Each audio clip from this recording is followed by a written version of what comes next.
Hey, good morning. I almost said Valentine's Day and I don't know why. That was a week ago. Happy Sunday. Hope you all had a good night. Good morning, Mallory. All right. I've been up and making bread this morning, making dough. I just put it aside to rise, so break to do devotions. I wanted to do devotions first, but I wanted to get my bread rising, so that's what. Woo, baby, this is a long one. If you're ready for this, it's long, and oh, I'm sorry, Donna. I hope you get an opportunity to maybe sit in your chair and relax today. Okay, February 20th, purification after childbirth. Oh yeah, these are the exciting chapters. All right, Leviticus 12, 1 through 8. The Lord said to Moses, "Give the following instructions to the people of Israel. If a woman becomes pregnant and gives birth to a son, she will be ceremonially unclean for 7 days, just as she is unclean during her menstrual period. On the 8th day, the boy's foreskin must be circumcised. After waiting 33 days, she will be purified from the bleeding of childbirth. During this time of purification, she must not touch anything that is set apart as holy, and she must not enter the sanctuary until her time of purification is over. If a woman gives birth to a daughter, she will be ceremonially unclean for 2 weeks, just as she is unclean during her menstrual period. After waiting 66 days, she will be purified from the bleeding of childbirth. When the time of purification is complete, for either a son or a daughter, the woman must bring a 1-year-old lamb for a burnt offering and a young pigeon or a turtle dove for a purification offering. She must bring her offering to the priest at the entrance of the tabernacle. The priest will then present them to the Lord to purify her. Then she will be ceremonially clean and clean again after her bleeding at childbirth. These are the instructions for a woman after the birth of a son or a daughter. If a woman cannot afford to bring a lamb, she must bring 2 turtle doves or 2 young pigeons. One will be for the burnt offering and the other for the purification offering. The priest will sacrifice them to purify her, and she will be ceremonially clean. Contagious skin diseases, Leviticus 13, 1 through 46.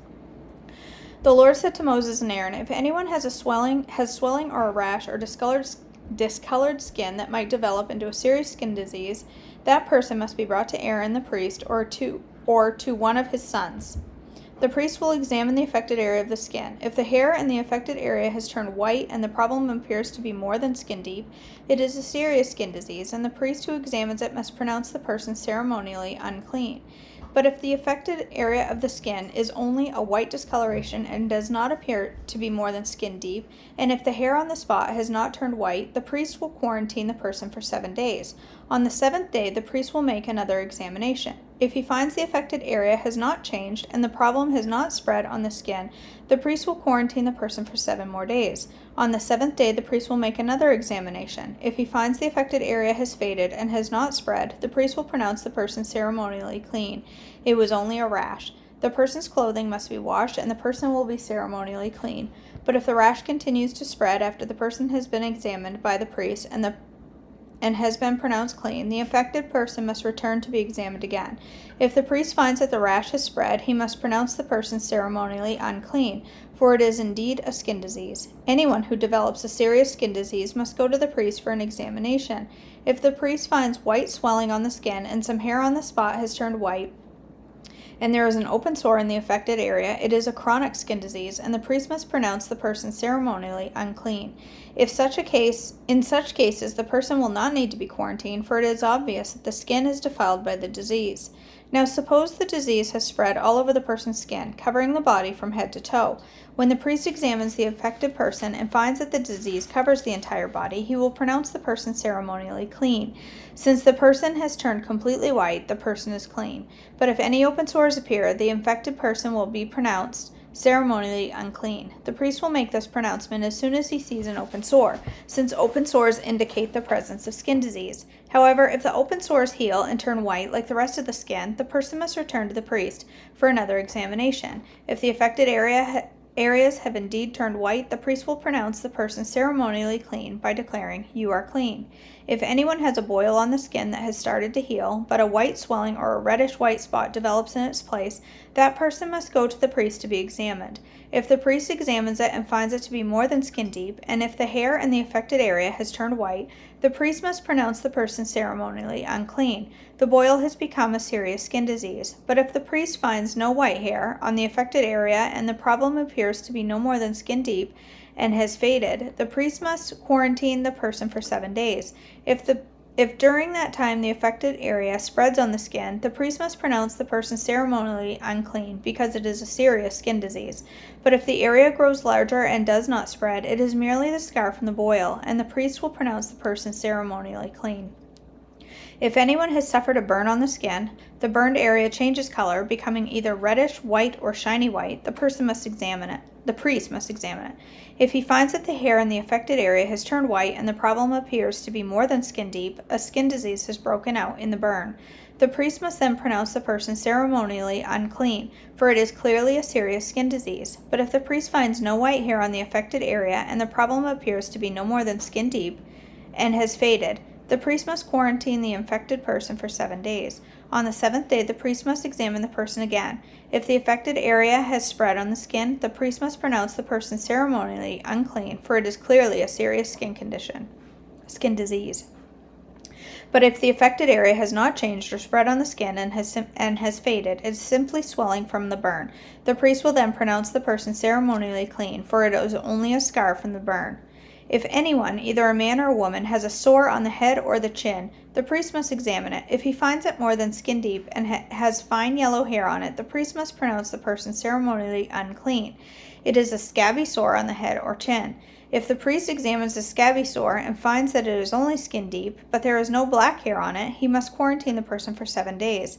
On the 7th day, the priest must examine the sore again. If he finds the scabby sore has not spread and there is no yellow hair on it, and it appears to be only skin deep, the person must shave off all the hair except the hair on the affected area. Then the priest must quarantine the person for another 7 days. On the 7th day, he will examine the sore again. If it is not spread and appears to be no more than skin deep, the priest will pronounce the person ceremonially clean.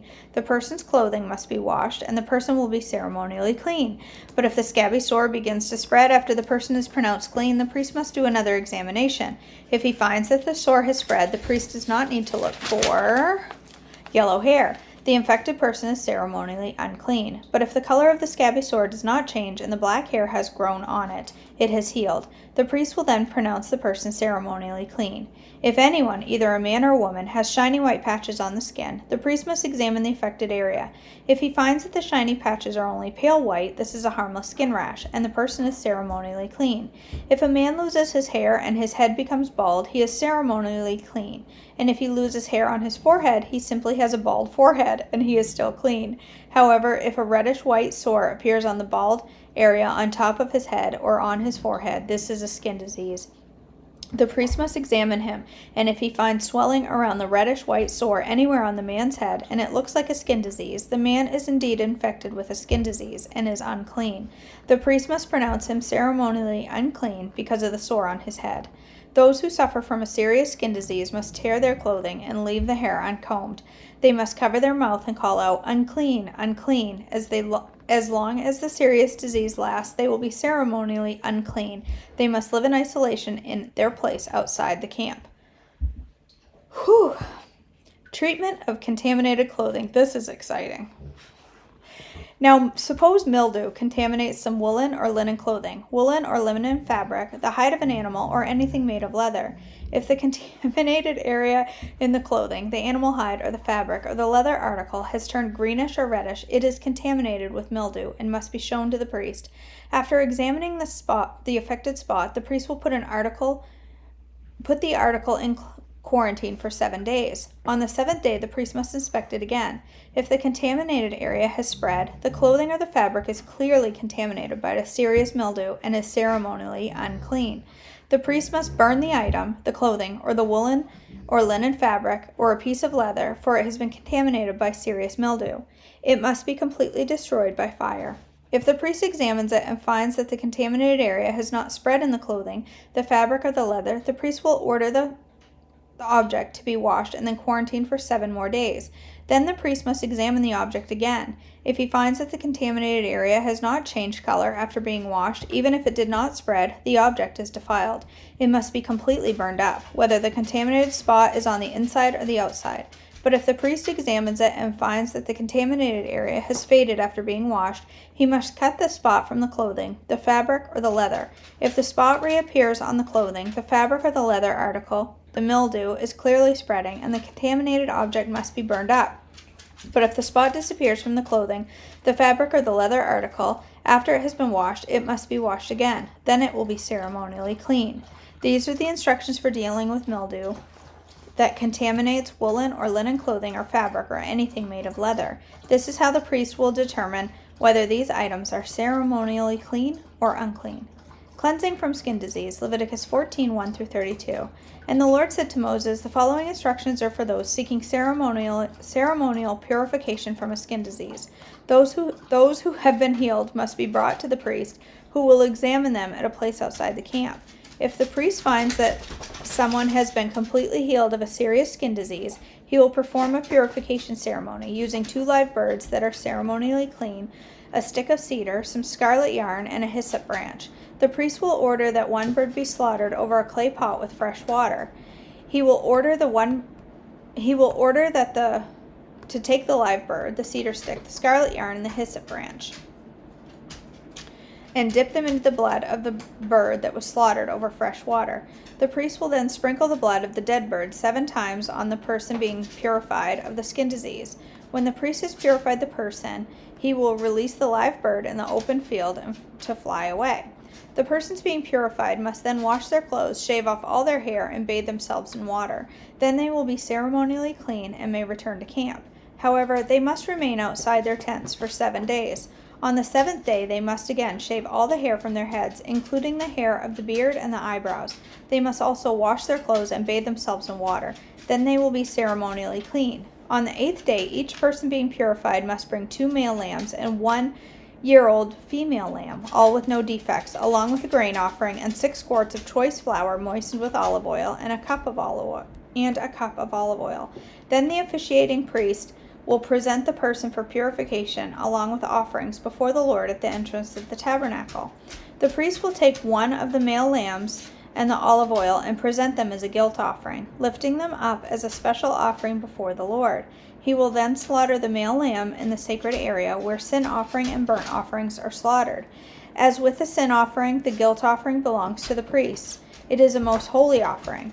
The priest will then take some of the blood of the guilt offering and apply it to the lobe of the right ear, the thumb of the right hand, and the big toe of the right foot of the person being purified. Then the priest will pour some of the olive oil into the palm of his own left hand. He will dip his right finger into the olive oil in his palm and sprinkle some of it with his finger 7 times before the Lord. The priest will then apply some of the oil in his palm over the blood from the guilt offering that is on the lobe of the right ear, the thumb of the right hand, and the big toe of the right foot of the person being purified. The priest will apply the remaining oil in his hand to the head of the person being purified. Through the process, the priest will purify the person before the Lord. Then the priest must present the sin offering to purify the person who has been cured of the skin disease. After that, the priest will slaughter the burnt offering and offer it on the altar along with the grain offering. Through this process, the priest will purify the person who was healed, and the person will be ceremonially clean. But anyone who is too poor and cannot afford these offerings may bring 1 male lamb for a guilt offering to be lifted up as a special offering for purification. The person must also bring 2 quarts of choice flour moistened with olive oil for the grain offering and a cup of olive oil. The offering must include 2 turtle doves or 2 young pigeons, whichever the person can afford. One of the pair must be used for the sin offering and the other for a burnt offering. On the 8th day of the purification ceremony, the person being purified must bring the offering to the Lord's priest in the presence of the tabernacle. The priest will take the lamb for the guilt offering along with the olive oil and lift them up as a special offering to the Lord. Then the priest will slaughter the lamb for the guilt offering. He will take some of its blood and apply it to the lobe of the right ear, the thumb of the right hand, and the big toe of the right foot of the person being purified. The priest will also pour some of the olive oil into the palm of his own left hand. He will dip his right finger into the oil in his palm and sprinkle some of it 7 times before the Lord. The priest will then apply some of the oil in his palm over the blood from the guilt offering that is on the lobe of the right ear, the thumb of the right hand, and the big toe of the right foot of the person being purified. The priest will apply the oil remaining in his hand to the head of the person being purified. Through this process, the priest will purify the person before the Lord.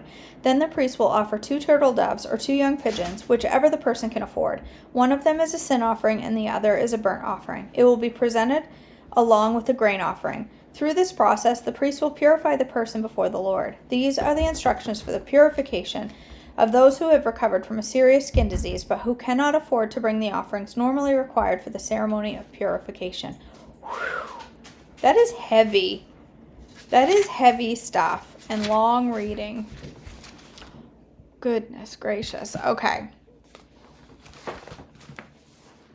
Riveting content there.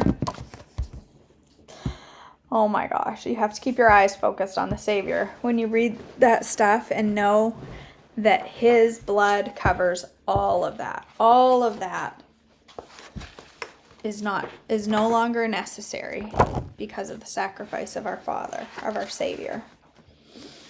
All right.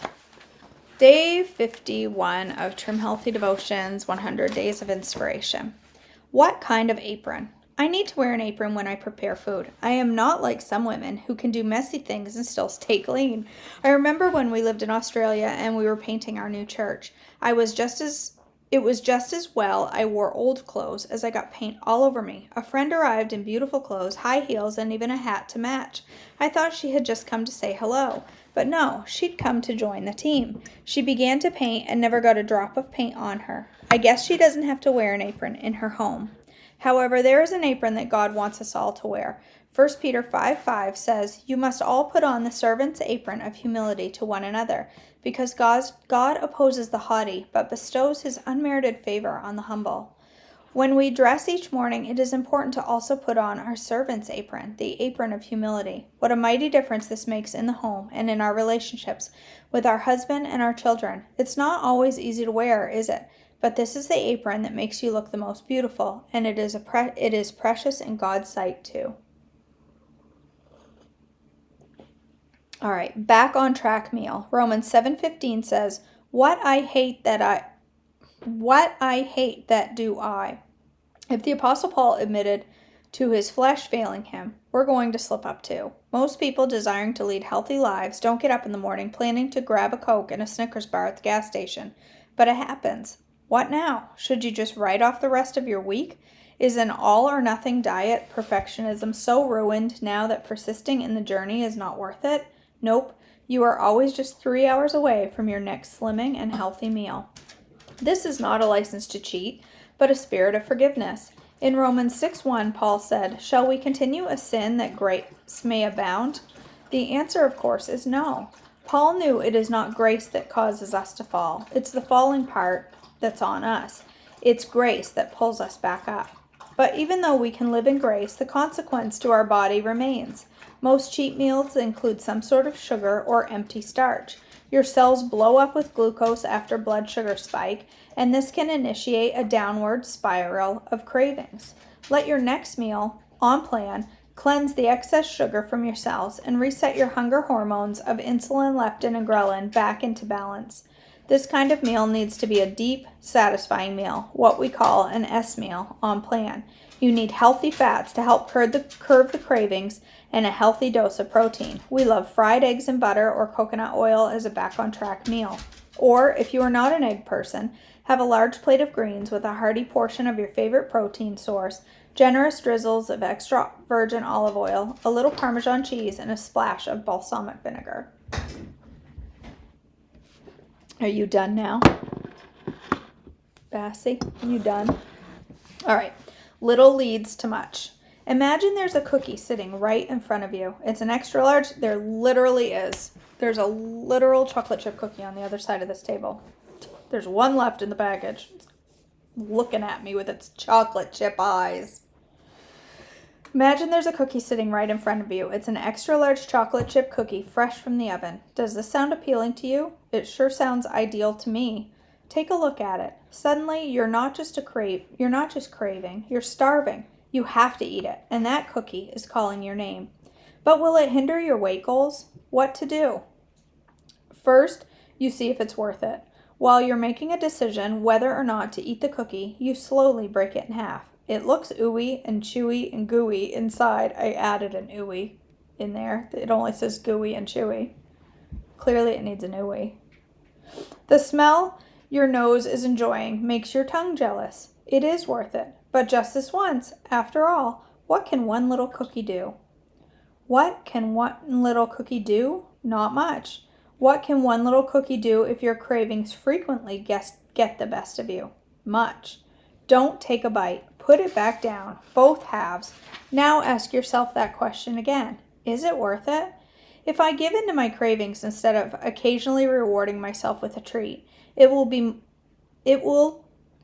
be having more than one cookie. Many cookies lead to many pounds, which lead to many health problems, which lead to many regrets. Is it still worth it? It's funny. That's the topic. I don't know when, but that's the topic of one of my Patreon videos is counting the cost before you eat anything. Counting the cost. Is it worth it?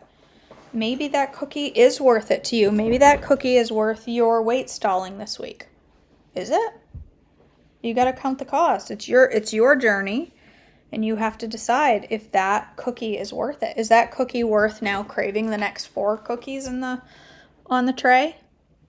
Is it worth sitting on the couch and obsessing over the fact that there's more cookies and that one was so good you need 2 more? Maybe. Probably not. It's not. It's not to me. All right, you guys. Thanks for joining me this morning. I have a busy day ahead of me.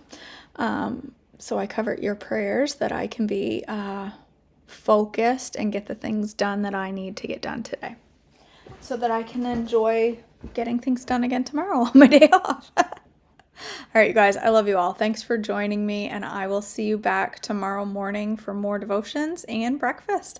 Have a great day. I love you all.